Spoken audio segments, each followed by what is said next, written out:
আপনাদেরকে প্রিপজিশন নিয়ে গুরুত্বপূর্ণ কিছু টিপস শেখাতে যাচ্ছি। ডিয়ার লার্নার্স আর ডিয়ার স্টুডেন্টস, আমরা প্রিপজিশনের কিছু গোপন টিপস, গুরুত্বপূর্ণ নিয়ম শেখাতে যাচ্ছি। ডিয়ার স্টুডেন্টস, আমি Abdul Kader, Nasir school assistant teacher in English. Dear learners, preposition part 2। আমরা প্রিপজিশনের পার্ট 2 নিয়ে আলোচনা করব। ইতিমধ্যে প্রিপজিশনের পার্ট 1 নিয়ে আলোচনা করা হয়েছে। ডিয়ার লার্নার্স, আজকের টপিক হচ্ছে the comparative use of preposition. Comparative use of preposition. Comparative অর্থ হচ্ছে তুলনামূলক, ইউজ অর্থ ব্যবহার, তুলনামূলক ব্যবহার। প্রিপজিশনের তুলনামূলক ব্যবহার আজকে আমরা শিখব। প্রিপজিশনের তুলনামূলক ব্যবহারটা কি? তুলনামূলক ব্যবহারটা হচ্ছে যে একই বিভিন্ন রকমের প্রিপজিশন কিন্তু অর্থ একই, কিন্তু বিভিন্ন ঘটনার কারণে আমরা বিভিন্ন বাক্যে বা বিভিন্ন সেন্টেন্সে বিভিন্ন রকম প্রিপজিশন বসাই। ডিয়ার লার্নার্স, এর মধ্যে একটা প্রিপজিশন অন, এর মধ্যে কিছু প্রিপজিশন হচ্ছে on, over, above, up. On, over, above, up. এখানে আমরা দেখতেছি 4টি শব্দের অর্থই হচ্ছে উপরে। ডিয়ার লার্নার্স, 4টি প্রিপজিশনের অর্থ উপরে। আমরা কোন সময় কোনটা বসাবো এ নিয়ে আমরা অনেক সময় ধাঁধায় পড়ে যাই। ডিয়ার স্টুডেন্ট, আজকে আমরা শিখব কোন উপরে কিভাবে বসে। ডিয়ার লার্নার্স, আমরা দেখতেছি এখানে অন অর্থ উপরে, কিন্তু এই অনর্থ উপরে স্পর্শ বস্তুর উপরে, কোনো বস্তুর উপর কোনো কিছু যদি স্পর্শ অবস্থা থাকে তখন আমরা সেই উপর বোঝাতে অন বসাই। ডিয়ার লার্নার্স, এখানে এক্সাম্পল হচ্ছে there is a pen on the table. টেবিলের উপর একটি কলম আছে। তাহলে টেবিলের উপর একটি কলম আছে, টেবিলের উপর কলমটি স্পর্শ অবস্থা আছে, এই জন্য আমরা এখানে অন বসাচ্ছি। ওভার অর্থ উপরে, কিন্তু এটা গতি বোঝায়। যদি মাথার উপর দিয়ে কোনো কিছু যায়, মাথার উপর দিয়ে নড়াচড়া করে, এমন কোনো বস্তু যদি মাথার উপর দিয়ে গতি দিয়ে যায় তখন আমরা ওভার বসাই। A bird is flying over my head. একটি পাখি আমার মাথার উপর দিয়ে উড়ে যাচ্ছে। ডিয়ার লার্নার্স, মাথার উপর দিয়ে আর কি যেতে পারে? প্লেন যাবে, পাখি যাবে। মাথার উপর দিয়ে যদি নড়াচড়া করে বা গতি বোঝায় তখন আমরা ওভার বসাই। Another above. অ্যাবাভ অর্থ উপরে। এই অ্যাবাভ উপরে, এটা বুঝে স্থির অবস্থা উপরে। মাথার উপর যদি কোনো কিছু স্থির থাকে, তার মাথার উপর অনেক কিছু স্থির থাকে, মাথার উপর পাখা থাকে স্থির, মাথার উপরে আকাশ আছে স্থির, আবার তারা আছে, এগুলো স্থির। শূন্য অবস্থা যদি কোনো কিছু উপর বোঝায় তখন আমরা অ্যাবাভ বসাই। ডিয়ার লার্নার্স, আপ অর্থ উপরে। এখানে এই উপরটা হচ্ছে নিচ থেকে উপর দিকে, ওটা বোঝাতে আমরা আপ বসাই। যেমন I have climbed up the tree. আমি গাছে উঠেছি। ডিয়ার স্টুডেন্টস, গাছে কিন্তু আমরা উপর থেকে নিচে উঠি। আর কি আমরা উপর থেকে নিচে উঠি?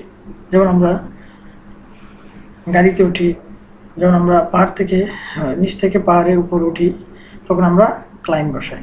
ডিয়ার স্টুডেন্টস, এই হচ্ছে আমাদের উপর নিয়ে প্রিপজিশনগুলো। কোনটা পার্থক্য কি আমি আবার একটু বলে দিচ্ছি। অনর্থ স্পর্শ অবস্থায় কোনো কিছুর উপর থাকা বোঝাতে অন বসবে।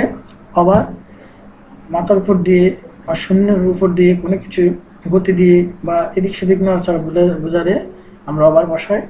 অ্যাবাভ অর্থ স্থির অবস্থা। মাথার উপরে কোনো বস্তু বা কোনো কিছু স্থির অবস্থা থাকলে আমরা অ্যাবাভ বসাই। আপ উপর, নিচ থেকে উপর দিকে উঠে বোঝাতে আমরা আপ বসাই। Dear students are dear learners, প্রিপজিশনের পর্যায়ে আমরা ইন অর্থ ভিতরে, টু অর্থ দিকে, ইনটু অর্থ ভিতর দিকে, আউট অর্থ ভিতর থেকে বাইরে, থ্রু অর্থ ভিতর দিয়ে, অ্যালং অর্থ বরাবর, অ্যাক্রস অর্থ আড়াআড়ি। ডেলাইনেটস, এগুলো প্রত্যেকটি নির্দিষ্ট অর্থ বহন করেছে, কিন্তু সামান্যতম পার্থক্যের কারণে আমরা সেন্টেন্সে একটার জন্য একটার জায়গায় অন্যটা বসাতে হয়। যেমন ইন অর্থ ভিতরে, যেমন ইন অর্থ ভিতরে, রুমের ভিতরে এটা যদি চারিদিকে ঘেরাও থাকে বা বেষ্টনী দেওয়া থাকে তখন আমরা ইন বসাই। আর টু অর্থ সচরাচর কোনো দিকে যাওয়া বোঝাতে, কোনো দিকে নির্দিষ্ট কোনো দিকে গতি দিয়ে যাওয়া বোঝাতে আমরা, বা কোনো স্থানে যাওয়া বোঝাতে, কোনো স্থান থেকে যাওয়া বোঝাতে আমরা টু বসাই। এই জন্য টু হচ্ছে গতি প্রেপজিশন, আর এটা ইন হচ্ছে স্থির প্রেপজিশন। কোনো স্থির প্রেপজিশনের এক্সাম্পল হচ্ছে ইন। কোনো স্থির অবস্থা থাকলে আমরা ইন বসাই, আর গতি দিয়ে কোথাও যাওয়া বোঝাতে আমরা টু বসাই। Dear students are dear learners,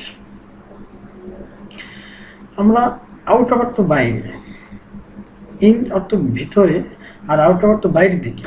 ভিতর থেকে আমরা বাইরে যাওয়া বোঝাতে কিন্তু আউট অফ বসাই।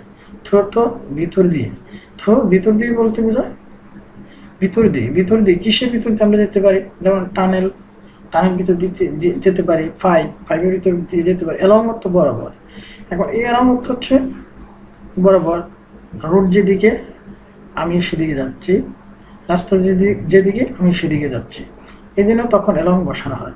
অ্যাক্রস অর্থ হচ্ছে আড়াআড়িভাবে বলতে কি বোঝায়, আমরা রাস্তায় এপাশ থেকে ওপাশ যাওয়া, এই আড়াআড়ি বা মাঠের মধ্যে দিয়ে যাওয়া, এই আড়াআড়ি বোঝাতে আমরা অ্যাক্রস বসাই। এখানে এক্সাম্পলগুলো পড়ো। I was out of the room, আমি রুমের বাইরে। তাহলে আমি রুমের বাইরে ছিলাম, তাহলে এখানে বোঝাচ্ছে যে ব্যক্তি রুমের ভিতরে ছিল এখন সে বাইরে। তাহলে রুমের ভিতরে কোনো কিছু থাকলে ওটা যদি বাইরে যাওয়া বোঝায় তখন আমরা আউট অফ বসাই। আর তারপরে another example, the rat ran through the pipe, এই দুটি পাইপের মধ্যে দিয়ে অতিক্রম করলো বা গেল, দৌড়ালো। তো পাইপের মধ্যে দিয়ে একটা ঘূর্ণয়ন বস্তু বা ঘূর্ণয়ন জিনিস বা ঘেরাও দেওয়া পাইপের মধ্যে দিয়ে যাওয়া, তখন আমরা থ্রো বসাই। এলং তো বরাবর হাঁটা, রাস্তা বরাবর, আমি রাস্তা বরাবর হাঁটি। আর ওয়াক অ্যাক্রস দ্য রোড, আমি রোডের এপাশ ওপাশ অতিক্রম করলাম, এই জন্য আমরা অ্যাক্রস বসাই। ডিয়ার লার্নার্স, ডিয়ার স্টুডেন্টস, এই পর্যায়ে আমরা শিখব ডাউন অর্থ নিচে, আন্ডার অর্থ নিচে, বিলো অর্থ নিচে। আমরা দেখতেছি তিনটা শব্দের অর্থে কিন্তু নিচে, কিন্তু কোনটা কোন নিচে আমরা আজকে শিখবো। The man went down the hill, লোকটি পাহাড়ের নিচের দিকে গেল। তাহলে উপর থেকে নিচের দিকে যাওয়া বোঝাতে আমরা ডাউন বসাই, আবার নিচ থেকে উপর দিকে যাওয়া বোঝাতে আমরা আপ বসাই। এটা আগে আমরা আলোচনা করেছি। The top is under the table, টেবিলের নিচে কিন্তু একটা কি আছে, পুতুল আছে। তাহলে টেবিলের নিচে পুতুলটা স্থির অবস্থা আছে। কোনো বস্তু স্থির অবস্থা থাকলে তখন আমরা আন্ডার বসাই। The picture is below the wall watch, এখন ছবিটি দেয়াল ঘড়ির নিচে, ঘড়ির নিচে। তাহলে শূন্যের উপরে কোনো বস্তু যদি আরেকটা নিচে থাকে তখন আমরা বিলো বসাই। তাছাড়া আমরা অদৃশ্য অনেক কিছু নিচ বোঝাতে, যেমন সে আমার নিচে, হিজ বিলো মি, সে আমার নিচে থাকে বোঝাতে আমরা বিলো বসাই। ডিয়ার লার্নার্স, এরপর যে আমরা শিখব ইন দ্য ফ্রন্ট অফ, সামনে, বিহাইন্ড অর্থ পিছনে, বিসাইড অর্থ পাশে, বাই অর্থ পাশে, পাস্ট অর্থ পাশ দিয়ে। Dear learners, there is a ball in the front of me, আমার সামনে একটি বল আছে, সামনে বোঝাতে ফ্রন্ট অফ বসাই। আর there is a ball behind me, আমার পিছনে একটি বল আছে, তার পিছনে বোঝাতে আমরা বিহাইন্ড বসাই। Sits beside me, he sits beside me, সে আমার পাশে বসে। ভাষায় স্থির, কোনো কিছু স্থির থাকা বোঝাতে আমরা বিসাইড বসাই। তাছাড়া আমরা বাই বসাইতে পারি, বিসাইড বাই মি, সে আমার পাশে বসায়। এই গোজ পাস্ট মি, আমার পাশ দিয়ে কেউ যাওয়া, গতি দিয়ে যাওয়া বোঝাতে আমরা ফার্স্ট বসাই। লার্নার্স, এরপর যে আমরা শিখব on top of. Top of অর্থ শীর্ষে, আর বেনিথ অর্থ তলায়। অন টপ অফ শীর্ষে, এটা একদম শীর্ষবিন্দু বোঝায়, আর বেনিথ খুব তলা বা নিচ বোঝায়। কারণ the ball is on the top of the stick, লাঠির শীর্ষে, লাঠির ডগায় কি আছে, বল আছে। আর stick is the beneath the ball. লাস্টটি হচ্ছে বলের একদম তলায়, শীর্ষবিন্দু বোঝাতে আমরা অন দ্য টপ অফ বসাই, আর মাঠ একদম তলা বোঝাতে একদম তল বোঝাতে আমরা বিনিথ বসাই। ডিয়ার লার্নার্স, আজকে এই পর্যন্তই।